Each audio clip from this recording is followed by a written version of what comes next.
Imagine, if you will, someone kills a loved one of yours and winds up in prison in the state of Illinois.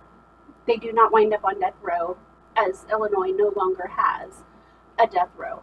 They will stay behind prison bars for life. That is the highest maximum sentence in the state of Illinois. This should be important to everyone because it takes a lot of taxpayers' money to house a prisoner for one day in the state of Illinois. And it will continue to go up every year. Illinois should reinstate the death penalty. To illustrate this, we will discuss the financial impact that it has on the state, and if Illinois reinstates the death penalty, does it deter from more heinous crimes? First, we will discuss the financial impact imprisoned people have on the state of Illinois.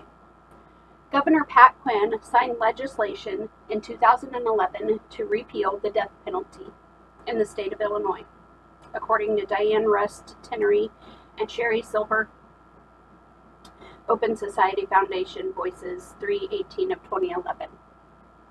It was repealed as they thought if someone was wrongly convicted, it would be too late to reverse that decision, especially if they had already proceeded with killing them.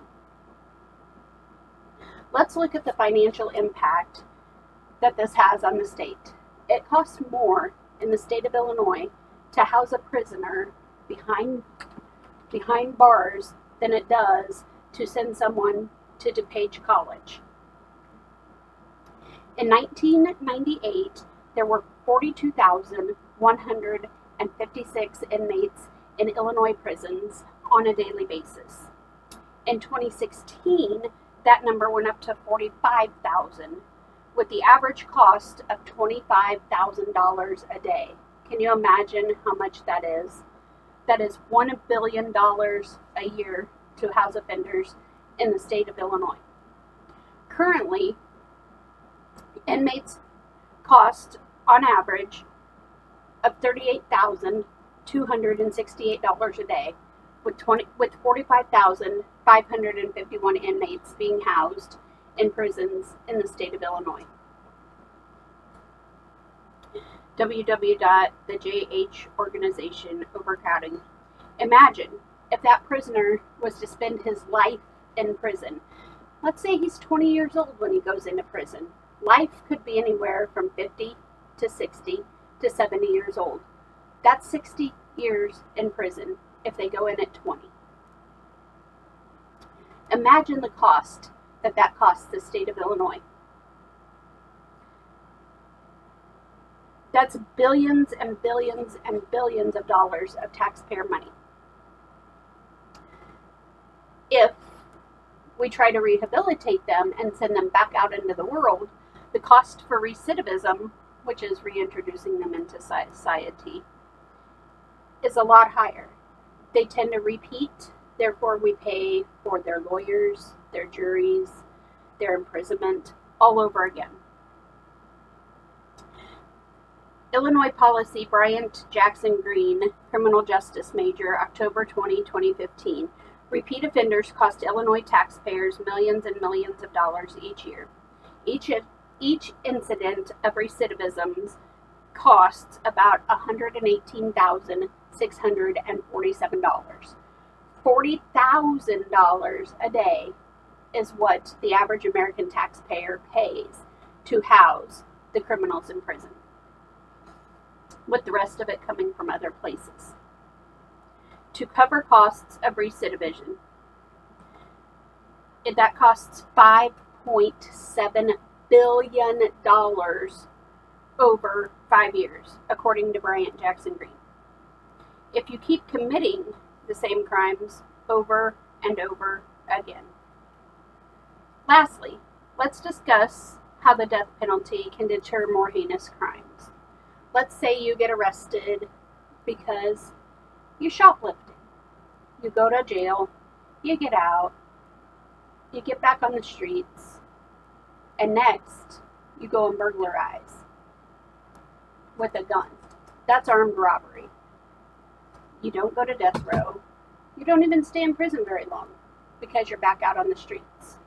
Let's say that next armed robbery leads to you killing someone in that process. Let's say that you killed them and now you're going to prison in the state of Illinois.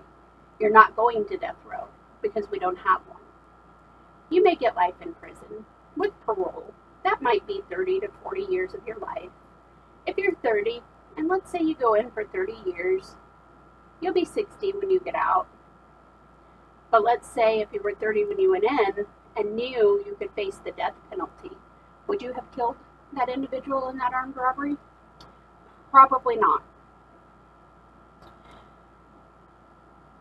They say that the death penalty, support for capital punishment comes from the belief that the death penalty is a legitimate way for murderers to get what they deserved. They think if you murder someone, you should be murdered.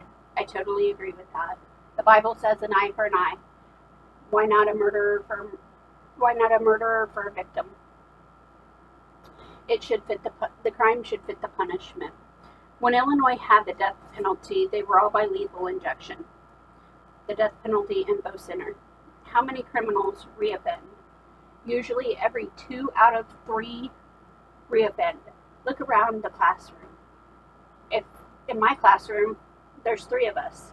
So out of the 3 of us, 2 of us would be repeat offenders.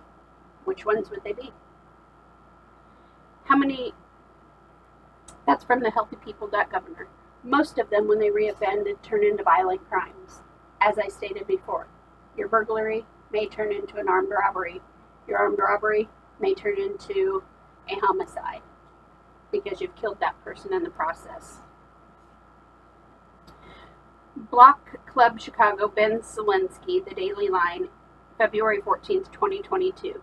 Illinois Republicans are pushing to reinstate the death penalty.